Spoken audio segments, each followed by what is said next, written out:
Bonjour Jean-Olivier. Bonjour. Merci de nous recevoir aujourd'hui dans les ateliers de la Manufacture 49, donc qui est située à Montjean-sur-Loire, dans les Pays de la Loire. Alors Manufacture 49, c'est une entreprise presque centenaire qui a un savoir-faire reconnu. Qu'est-ce que vous pouvez nous dire sur l'histoire? Comment ça a commencé?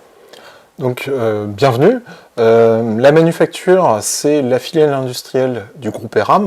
Donc, nous sommes nés en 1927. Nous sommes un atelier de fabrication de chaussures en soudé et on a un savoir-faire assez large qui va de l'escarpin jusqu'à la basket en passant par le boots, le derby, voilà. D'accord, très bien. Donc vous parlez de la basket justement et vous avez lancé il y a très peu de temps Cécile. Alors qu'est-ce que vous pouvez nous dire justement de cette marque?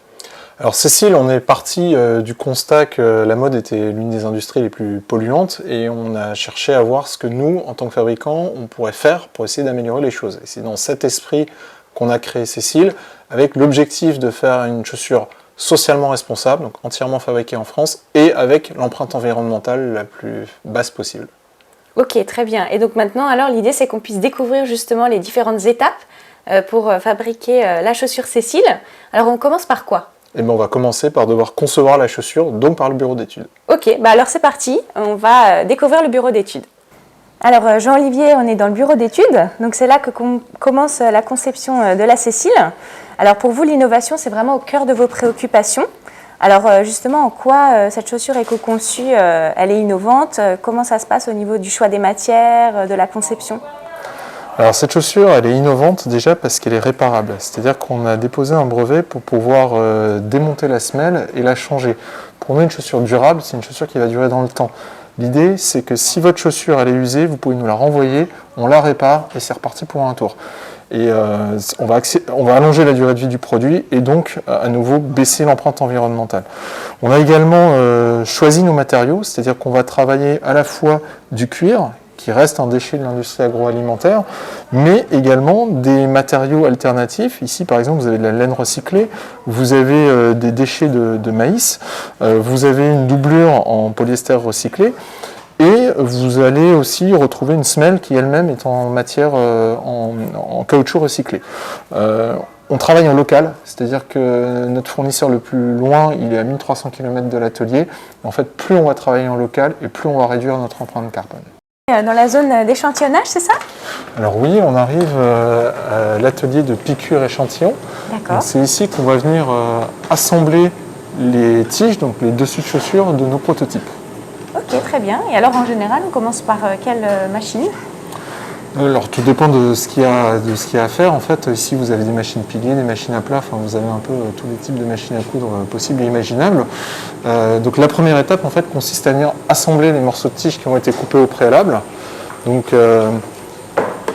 ici par exemple, vous voyez, donc, bon, là en l'occurrence c'est pas une Cécile, hein, c'est un boot femme, ville. Donc on a tous les morceaux de la chaussure qui ont été préparés. Et la piqueuse échantillon va venir assembler la tige en 3D. Voilà. Ok, et pour voir du coup le rendu avant de lancer la production. Exactement, donc le prototype nous sert à valider l'esthétique, à valider notre capacité à monter le produit en série, et puis bien sûr à valider le confort. Ok, très bien. Bon bah super. Et une fois que du coup vous avez pu faire le test, qu'est-ce que vous faites Ensuite c'est une itération avec le client, est-ce qu'il achète, est-ce qu'il n'achète pas. Et s'il achète, derrière, on achète les matières, et puis on va lancer la supply chain, l'approvisionnement, et puis la production ensuite dans l'atelier. La coupe, ça consiste à découper l'ensemble des empiècements de la chaussure, hein, et puis ensuite c'est l'assemblage en série de la tige. C'est les opérations qu'on réalise dans cet atelier. D'accord, et donc là cette étape, c'est, vous m'avez dit c'est la piqûre aussi? Oui. Ok. Et alors comment ça se passe cette étape? Eh ben, c'est la même chose que ce que vous avez vu à l'échantillonnage, sauf que c'est en série. Donc on va venir assembler les morceaux de tige pour fabriquer le dessus de chaussure. Et dans le cas spécifique de Cécile, on fait tout en France. Donc c'est fabriqué dans cet atelier ici, ce qui nous permet notamment d'avoir le label Origine France Garantie. D'accord. D'ailleurs, je crois que vous m'avez dit que c'était vous étiez un des rares ateliers encore à faire tout ce qui est piqûre en France, c'est ça? Oui, c'est-à-dire qu'en France, on trouve encore pas mal d'ateliers qui font leurs échantillons, quasiment tous d'ailleurs, et des ateliers qui font de la coupe et de la piqûre en série, il y en a encore, mais c'est un des métiers qui a le plus disparu. D'accord. Et comment ça se passe de relocaliser la piqûre en France? Et là, c'est compliqué. Le premier défi est économique, puisqu'en fait, si ça a été délocalisé, c'est justement parce que ça coûtait trop cher. Donc, il faut arriver à trouver les bons équilibres. Et ça dépend aussi de nos clients. Et le deuxième défi est bien entendu industriel. Il tourne autour du savoir-faire. C'est-à-dire que former une piqueuse à un niveau qui a vraiment un bon niveau, il faut compter minimum 1 à 2 ans. Donc ça veut dire qu'il faut arriver à trouver des personnes qui sont intéressées par le métier, qui ont envie de faire de la production et qui ont envie d'apprendre. Donc on a notre propre école de la chaussure, on essaye de former des gens, mais ça prend beaucoup de temps. Okay. Donc c'est vraiment des métiers d'avenir. C'est des métiers d'avenir parce que nous on veut redévelopper ce pôle-là, exactement. Mais effectivement c'est un métier très manuel, il faut être très minutieux, il faut vraiment aimer ça. Très bien. Donc on doit préparer également les semelages. Donc ça consiste en quoi? Donc ça c'est une semelle en caoutchouc recyclé qu'on achète à un fabricant de semelles. Ce qu'on va faire, c'est qu'on va venir gratter la semelle, ce qu'on appelle verrer, et on va venir positionner en fait un produit, c'est l'halogénation, qui va permettre à la colle de bien pénétrer dans les pores de la semelle. Et ensuite on va venir en coller. Donc tout ça c'est des opérations que nous on fait manuellement au pinceau. D'accord. Voilà ce que ça donne. Ok. Et une fois que la semelle est prête, on va pouvoir passer dans la partie montage de la chaussure. Très bien. Bah alors du coup, on emmène la boîte et on va voir le montage. Allez, on y va. Donc là, vous m'avez montré du coup toutes les pièces en fait pour monter la chaussure. Alors maintenant, on arrive dans cette étape justement. Alors, il y a pas mal de phases. Est-ce que vous pouvez nous en dire plus? Exactement. Maintenant, on a les pièces du puzzle et donc il faut l'assembler. Donc c'est le principe du montage. C'est ce qu'on fait ici. Alors, là, en l'occurrence, c'est pas une basket Cécile. Là, c'est une basket qui est strobellée, qui est en train d'être montée. Donc, la première étape qu'on voit, c'est le galbage avant, le galbage de la tige. Ensuite, on va venir faire l'opération de traçage. C'est-à-dire qu'on va repérer sur la tige jusqu'où monte la semelle. Ça va permettre de venir verrer sous ce traçage et également de venir encoller la tige sous ce traçage. Ensuite, on va venir réactiver la colle, c'est-à-dire que la colle de la semelle, en fait, c'est une colle qui fonctionne uniquement avec la chaleur. Et une fois que la colle est réactivée, on va pouvoir faire ce qu'on appelle le soudage, c'est-à-dire qu'on va positionner le dessus de la chaussure avec la semelle et on assemble le tout. Une fois que cette opération est terminée, on enchaîne sur les opérations de finition. Alors d'abord, il y a un petit contrôle qualité, bien entendu. Ensuite, on enchaîne sur la pose de la première intérieure, la pose du lacet, et puis la mise en boîte. Alors là, on vient de voir toutes les étapes de montage. Alors maintenant, qu'est-ce qu'on fait une fois qu'on a fini le montage? Une fois que le produit est soudé, on va passer aux opérations de finition.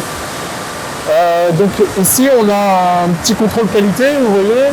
On va venir faire des réparations éventuellement. Là, on est en train d'enlever les marques de traçage, par exemple. Une fois que c'est fait, on va passer à la pose de la première intérieure. Et là, le laçage a déjà été fait en amont, donc on va pouvoir mettre en boîte dans la foulée. D'accord. Et après, ça part à l'expédition. Alors maintenant, on a vu comment fabriquer une Cécile. On a vu qu'on allait l'expédier. Mais il y a une seconde vie qu'on peut donner aux chaussures. Alors, comment ça se passe? Vous avez carrément créé un espace en fait dédié. Alors, racontez-nous un peu comment ça fonctionne et comment vous donnez une seconde vie aux chaussures. Alors, on essaie de développer un nouveau métier à côté de celui de fabricant de chaussures, c'est d'utiliser ce savoir-faire pour faire du reconditionnement, de la remise en état de chaussures. Donc dans le cas de Cécile, vous nous renvoyez votre paire après l'avoir porté. Alors avant on fait un petit diagnostic à distance pour savoir si on s'est réparé ou pas. Et si on s'est réparé, ça va arriver ici. D'accord. Donc on va retrouver différentes étapes. La première étape c'est la débactérisation. Donc on va tuer en fait toutes les bactéries. Deuxième étape c'est qu'on va venir réinformer la chaussure, on va chauffer en fait pour détendre les plis du cuir, en fait, redonner un aspect un peu plus lisse au cuir. On va changer la semelle, donc semelle extérieure, on va changer la première intérieure, on va changer le lacet, on va faire des petites réparations et on va vous renvoyer un produit, je ne vais pas dire qu'il est neuf, mais en tout cas qui est bien remis en état, exactement. Donc là vous avez un exemple, c'est les chaussures de notre responsable R&D qui les a portées pendant 18 mois. Il nous les a rendues dans cet état-là. Et puis là, on a refait le contre-pied. D'accord. Vous voyez, la semelle toujours en caoutchouc recyclé qui est neuve. Vous voyez, on a essayé de détendre les plis au maximum. Bon, là, il y a une petite finition qui a été mise pour essayer de redonner un aspect brillant au cuir. On a changé la première intérieure, on a un lacet tout neuf. Et hop, c'est reparti pour un tour. bah super. En tout cas, on voit que c'est vraiment durable vos chaussures et qu'on peut les garder le plus de temps possible. Et ben c'est exactement l'objectif, c'est-à-dire que plutôt que de changer de chaussures tous les 6 mois, là vous allez la porter en fonction de votre usage, 12, 18, 24 mois ou plus, et puis vous allez pouvoir recommencer ça une deuxième fois. Et donc en fait, on n'a produit qu'une seule paire de chaussures pour durer plus longtemps. Et donc ça fait partie aussi de l'éco-conception sur lequel vous travaillez dès le début en fait. Exactement, c'est le sens de l'éco-conception, c'est que ces chaussures, si on ne les avait pas pensées dès le départ pour être réparables, on ne pourrait pas le faire. Ok, bah super. Alors ça y est Jean-Olivier, on a fini toute la visite de la fabrication des chaussures et donc maintenant on est dans la boutique. Alors dites-nous en plus, qu'est-ce que vous proposez ici? Eh ben, laquelle est-ce que vous souhaitez essayer? Un petit modèle en matière upcyclée par exemple. On a toute notre collection, vous voyez, les modèles laine, les modèles cuir. À vous de choisir. Très bien, bah merci en tout cas pour cette belle visite très enrichissante et puis on a hâte de tester les chaussures maintenant. Merci à vous.